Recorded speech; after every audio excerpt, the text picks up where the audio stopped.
He's coming soon.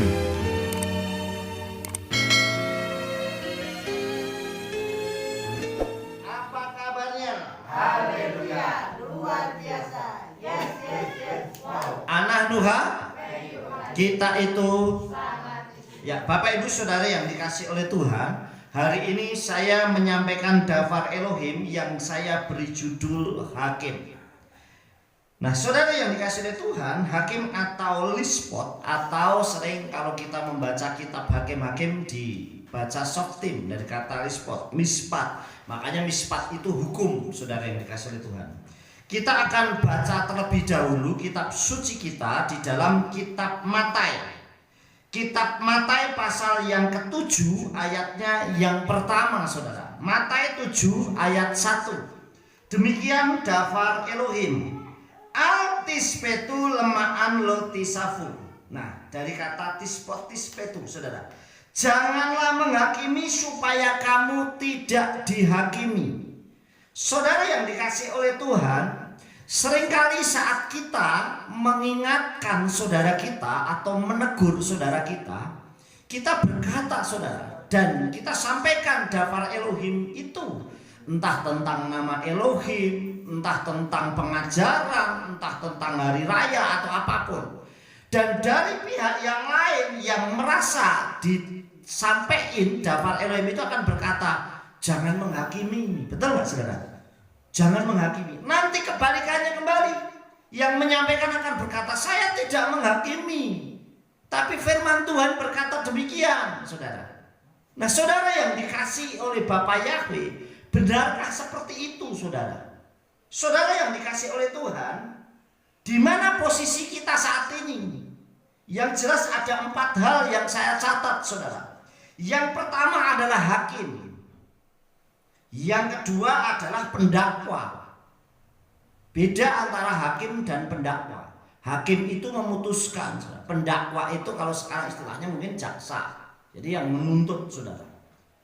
Terus ada terdakwanya, saudara. Ada terdakwanya. Pasti ada yang didakwa. Kalau ada yang mendakwa, ada yang didakwa. Ada juga yang membela, saudara.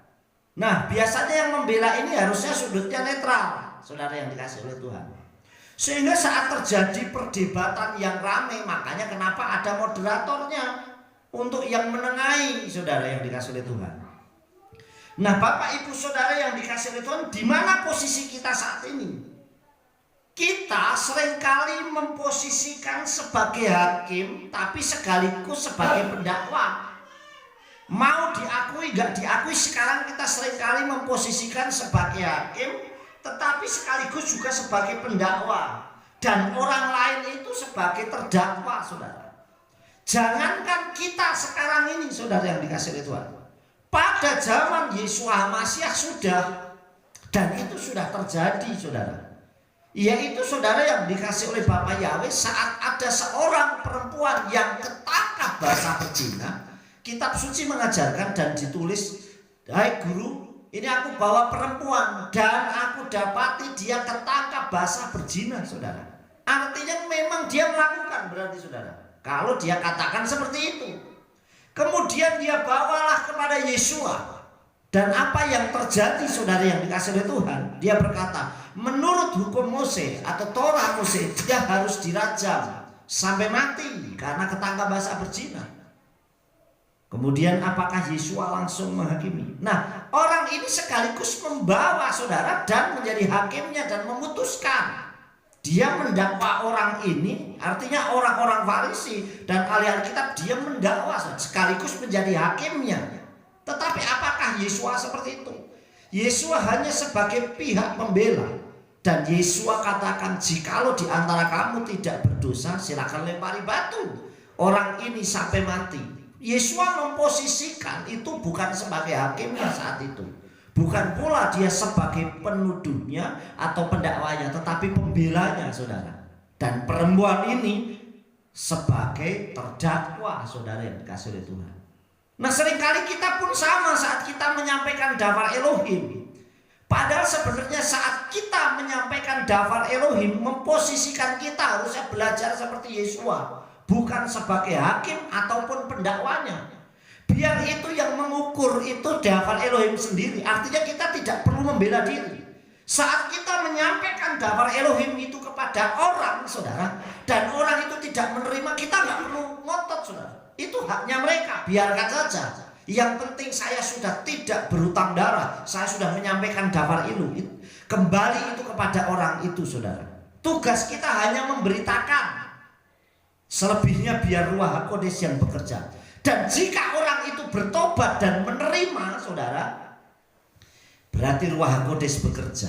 Dan kalau ada orang bertobat bukan karena kita hebat, bukan karena kita ini pintar, tetapi karena Ruach HaKodes yang bekerja dan menarik orang itu. Amin.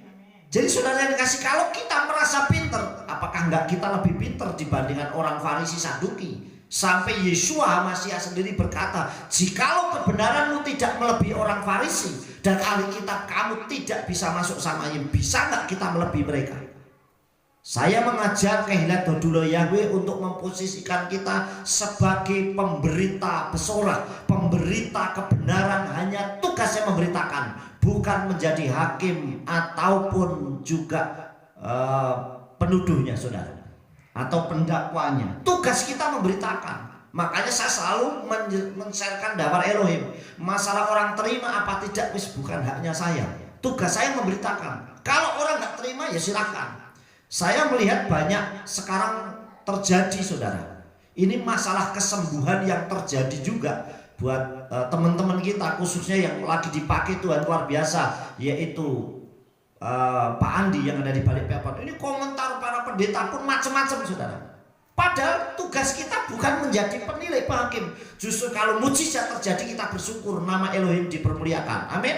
Kita bukan sebagai hakimnya, bukan sebagai pendakwanya. Wah, itu nggak benar. Ada orang yang berkata-kata itu, wah itu tidak, itu hanya hipnotis. Ada yang bilang itu salah, ada yang bilang begini begitu, saudara. Tugas kita bukan seperti itu.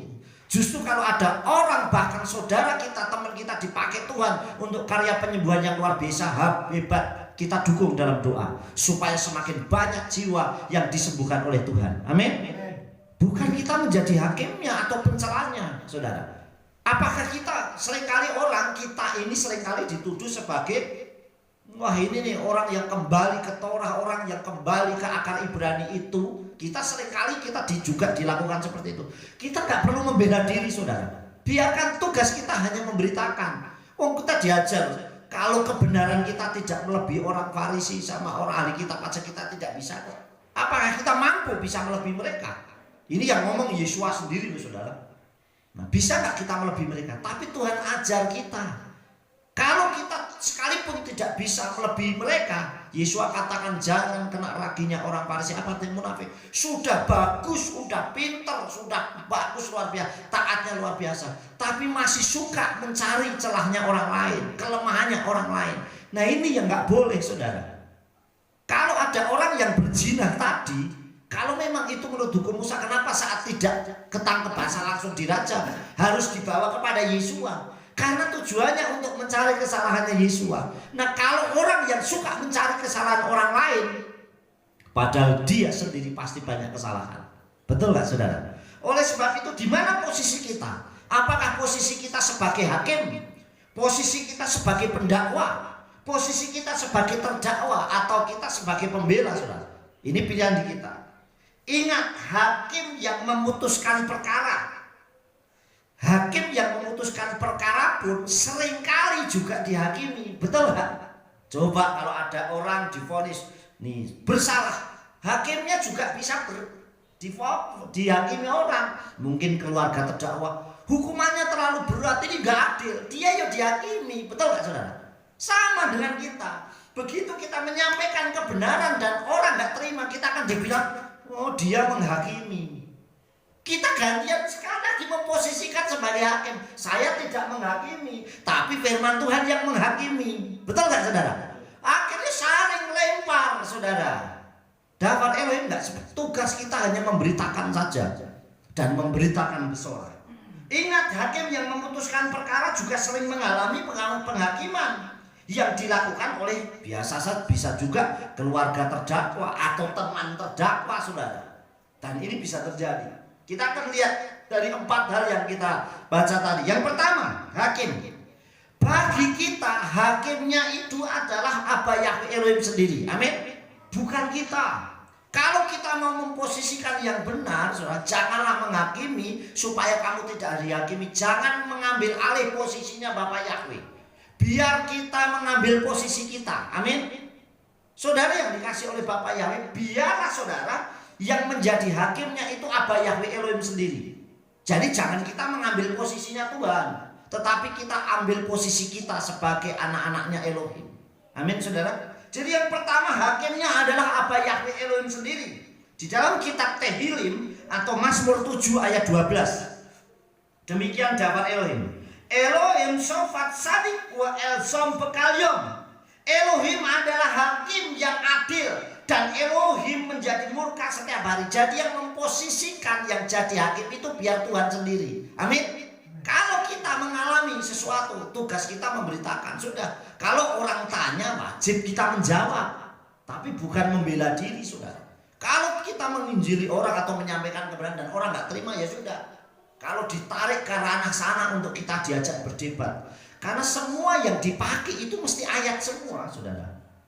Baik yang menerima Bapak Yahweh maupun yang tidak menerima Bapak Yahweh, ya pasti pakai ayat semua.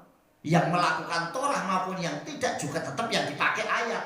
Akhirnya yang jadi acuan adalah ayat. Nah kita ini sebagai apa saudara? Biarkan hakimnya Elohim sendiri saudara. Tentang situasi dunia sekarang ini juga lagi ramai terjadi peperangan di mana-mana saudara. Posisi kita ini hanya berdoa. Posisi kita hanya mendoakan. Bukan dan sebagai pengamat, lihat mana. Dan kita yang tahu yang mana yang benar, mana yang tidak. Karena pasti Tuhan kasih hikmat kita. Tetapi kita tidak perlu harus mati-matian membela saudara. Saudara dikasih. Jadi hakim posisinya adalah Bapak Yahweh. Jadi kita tidak perlu mengambil posisinya Tuhan sebagai hakim. Yang pertama saudara. Yang kedua itu pendakwa. Pendakwa di sini yang memposisikan sebagai pendakwa itu Satan.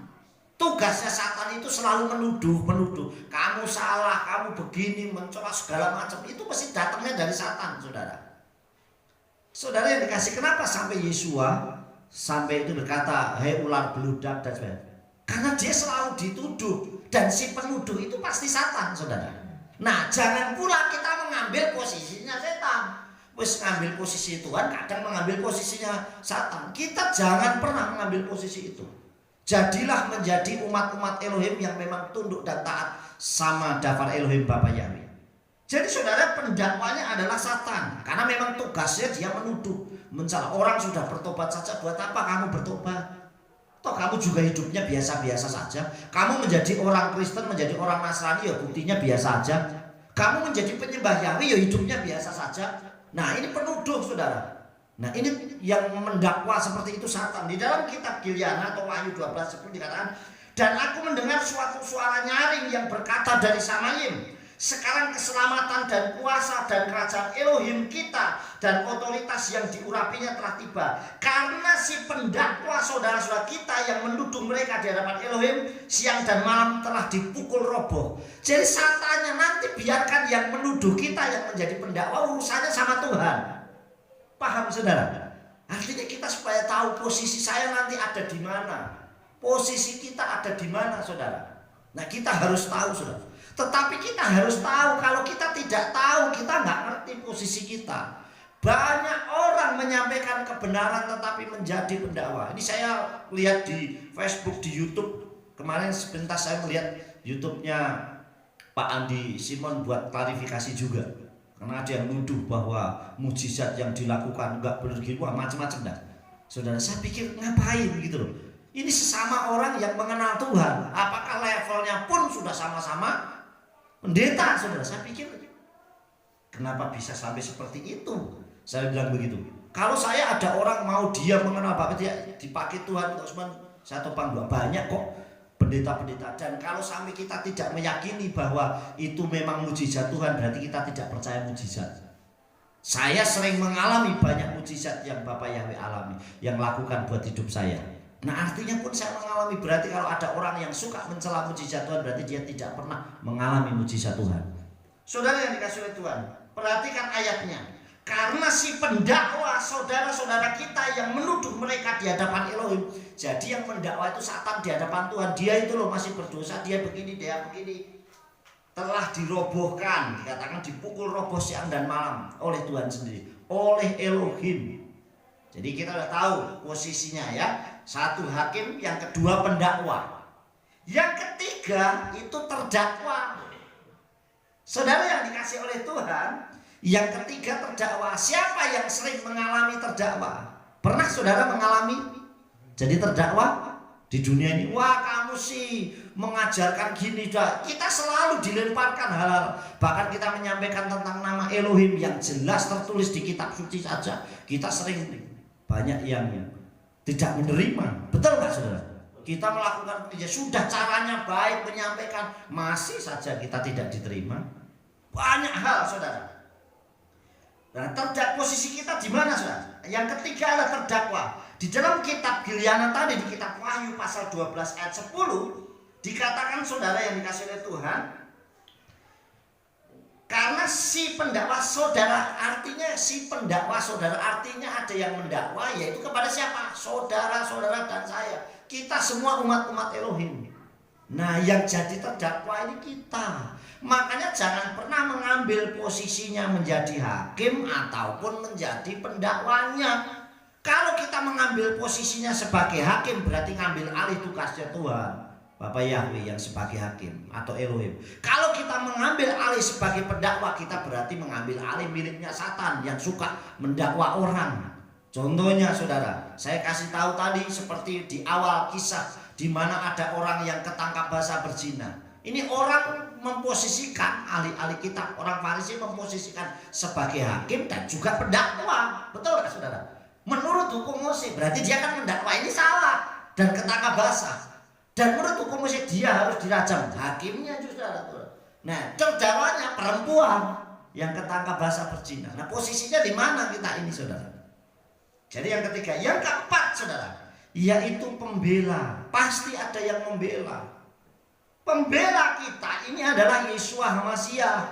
Amin. Jadi kita mesti ada yang, kalau kita diperlakukan gak adil dalam situasi apapun, diam. Karena pasti Tuhan membela kita. Amin. Tapi kalau kita berusaha, justru Tuhan akan diam. Yeshua akan diam, kita merasa mampu. Saya sudah sampaikan dapat Elohim beberapa minggu yang lalu. Kalau kita bermasalah sama orang, dan kita bermasalah dan kita menganiaya orang dan orang itu diam, justru kita yang harus berhati-hati. Kalau sampai orang itu berdoa, berarti kita bermasalah sama doanya orang itu di balik doa, yaitu Bapa Yahweh Elohim bersama Yeshua HaMashiach. Kalau orang itu percaya sama Tuhan. Tapi kalau orang itu melawan, justru kita tenang karena yang lawan manusia, saudara. Sama kalau kita dibalikkan, saudara. Kalau kita mengalami masalah sama orang dan orang memperlakukan kita nggak adil dan kita diam hanya berdoa, orang itu akan bermasalah dengan Tuhan kita. Amin. Pembela kita yaitu Yeshua. Tetapi kalau kita, wah saya lawan mampu, tak hebat dia, tak hakimi. Nah, kita mengambil alih tugasnya. Berarti kita, orang itu hanya melawan kita, saudara. Saudara yang dikasih oleh Bapak Yahweh, perhatikan. Pembela kita itu Yeshua HaMashiach. Di dalam kitab 1 Yohanes 2 ayat 1, demikian dabar Elohim. Yelade kotaf anilachem et hatsfarim ha'elel ma'an lo taketu wa'im yaketa is yeslanu malifne ha'ah Yeshua HaMashiach hatsadik. Yang artinya saudara, hai anak-anakku, aku menuliskan hal-hal ini kepada kamu supaya kamu tidak berdosa. Dan jika seseorang telah berdosa, kita memiliki pembela pada Bapa yang nanti akan menghakimi kita, yaitu Yeshua HaMashiach yang adil. Jadi kalau kita melakukan kesalahan, ada pembela kita nanti yang akan membela kita, karena dia sudah membeli kita dengan darahnya yang mahal. Amin. Jadi saat masa penghakiman kita udah punya pembela, saudara, yaitu Yeshua HaMashiach. Sebagai HaMashiach, sebagai juru selamatnya kita, yang nanti akan membela setiap perkara kita. Jadi Bapak Ibu Saudara yang dikasih oleh Tuhan, saya bukan berarti tidak berani untuk menyampaikan, tapi saya harus berhikmat. Karena tidak perlu kita itu melawan dengan kekuatan fisik atau dengan kekuatan. Tugas kita hanya menyampaikan. Semua orang yang ketemu saya, kalau ketemu siapapun tetap saya beritakan siapa Yeshua HaMasiah, siapa Bapak Yahweh. Ketemu. Tugasnya kalau khotbah dimanapun saudara, saya akan beritakan siapa Bapak Yahweh besim Yeshua HaMasiah. Itu tugasnya. Nah, masalah orang terima apa tidak bukan haknya saya. Karena tugas saya hanya menjadi pemberita, saudara. Menjadi pemberita-pemberita kebenaran. Biar Ruh Kudus yang bekerja. Nah, kalau ada orang yang bertobat, mau dan bertanya kepada kita, tugasnya kita menjawabnya. Tapi bukan ranahnya kita untuk masuk ke sana. Harus mau terima, harus begini, harus begini. Nanti kita menjadi tugasnya mengambil alih Tuhan, yaitu menjadi hakim maupun pendakwanya. Jangan pernah ambil. Waktunya sekarang semakin singkat, saudara. Kitab suci sudah ajarkan, kitab suci. Jikalau Elohim Bapa Yahweh tidak mempersingkat waktu, maka tidak banyak anak-anak Elohim yang terselamatkan. Tuhan memberikan waktu hanya singkat. Nah, kalau waktu yang diberikan kepada kita ini singkat untuk kembali kepada Tuhan, berarti waktunya setan untuk menuduh kita, mendakwa kita juga singkat. Makanya setan kerjanya juga semakin getol. Siap gak kita ini tetap nempel sama Tuhan? Apa kita mau takut? Apa kita mau gentar? Apa kita juga malah panik? Tidak, saudara. Kita tetap punya iman yang kokoh, tetap punya iman yang konsisten. Tapi bukan berarti ngawur, saudara. Artinya kita tetap melakukan kebenaran. Saudara, saya sampaikan, saya mengenal nama Yahweh mulai tahun 98. Tapi saya konsisten. Sampai hari ini saya tidak pernah mau masuk ke tempat yang tidak menyembah Elohim. Bahkan dulu kalau saudara ingat, saya mau menikah aja tahun 2000 itu Papi Lukas belum, jadi aku belum. Saya mau mencari yang memberkati saya aja, saya harus cari yang memang menyembah Bapak Yahweh. Artinya memang sungguh-sungguh. Bukan berarti saya nggak berani, saudara atau kompromi, tidak. Tetapi mari kita belajar berhikmat, karena nanti yang tahu, yang bisa menyelidiki segala sesuatu, hati kita hanya Elohim sendiri. Amin. Mau kita bilang, wah saya begini, kita nggak ngerti. Berapa banyak anak-anak Tuhan dikatakan, Pak ini loh nama Tuhan kita itu bener loh, yang bener seperti ini. Oh iya Pak bener, saya setuju, hebat. Begitu kembali balik lagi, ya kita nggak ngerti. Tapi tugas kita hanya memberitakan, bukan hakimnya, bukan juga pendakwanya, saudara. Tugas kita sudah tidak utang darah. Sekali lagi saudara yang dikasih oleh Bapak Yahweh, kita memiliki pembelaan. Nah, posisi kita di mana? Saya yakin bahwa kita selalu dalam posisi terdakwa. Makanya kalau kita posisinya kita selalu terdakwa, mintalah pembelaan kepada yang bisa membela kita. Amin. Jangan memposisikan kita sebagai hakim. Karena kitab suci sudah ajarkan, janganlah menghakimi supaya kamu tidak dihakimi. Tugas kita bukan menghakimi. Juga dikatakan janganlah menuduh atau kita mendakwa orang, karena mendakwa itu tugasnya biasanya setan yang suka mendakwa kita. Jangan ngambil alih juga. Sudah tugas kita seringkali kita dicela, dihakimi, biarkan, karena kita punya pembela yang hebat, yaitu Yeshua HaMasiah. Yang terakhir, hakim yang adil adalah Bapak Yahweh, Abah Yahweh, yang bisa memvonis kita bebas saat kita ini memang benar. Nah, supaya kita bebas dan Yeshua bisa membela kita, kita hidupnya harus benar. Nah, hidup kita itu masih pelin-pelan, masih tidak konsisten ke sana ke sini, masih segala macam. Ya, gimana Yeshua mau membela kita? Dan kalau Tuhan mau membela kita jujur, Tuhan Yeshua, saya berdosa, bisa nggak kita berjiwa besar? Tuhan ampuni saya, tadi saya marah-marah sama anak saya. Tuhan ampuni saya, tadi marah-marah sama istri saya. Tuhan ampuni tadi saya tidak mengasihi orang. Ampuni saya tidak mengasihi keluarga, saya tidak mengasihi jemaat yang saya layani. Saya tidak sungguh-sungguh melayani. Nah, bisa nggak kita begitu? Sehingga saat kita berkata seperti itu, Yeshua bekerja dengan maksimal luar biasa membela kita. Dia sudah jujur mengakui segala dosa. Yang terakhir saudara, hakim yang adil adalah apa Yahweh, bersama Yeshua, yang memvonis kita bebas saat memang kita benar. Di dalam kitab 1 Kepa atau 1 Petrus pasal 3:15 dikatakan demikian. Eta Adon HaMasiah hadisu bilfatkem betamit heyu muhanim le hasib ba'anawa wa yirelkal misem fakes Mikem din wekespon bitfar hatikwa sebrifkem, yang artinya sudah tetapi kuduskanlah Yahweh Elohim dalam hatimu dan siap sedialah dengan kata-kata pembelaan terhadap setiap orang yang menanyai kamu, tetapi firman pengharapan yang ada padamu dengan lemah lembut dan hormat.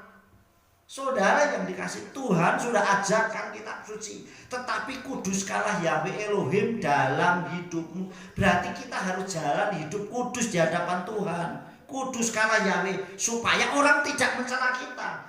Dan dalam hatimu dan siap sedia membawa kata pembelaan. Kalau orang tanya kita siap jawab. Tapi jawabannya orang yang menanyai kita tentang dafar harus dengan lemah lembut dan hormat. Artinya bukan mencela orang atau menyakiti orang, menyampaikan. Tidak terima ya nggak apa-apa, nggak perlu sakit hati, nggak perlu kita ngeyel. Sudah, kalau nggak terima ya saya berdoa, biar Ruh Kudus yang bekerja. Amin. Jadi Tuhan sudah ajarkan dafar Elohim demikian.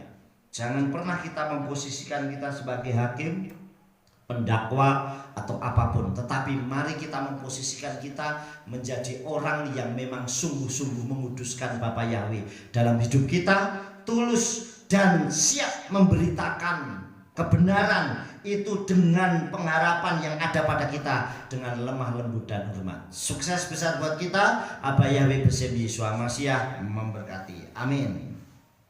Ya, kita kembali ke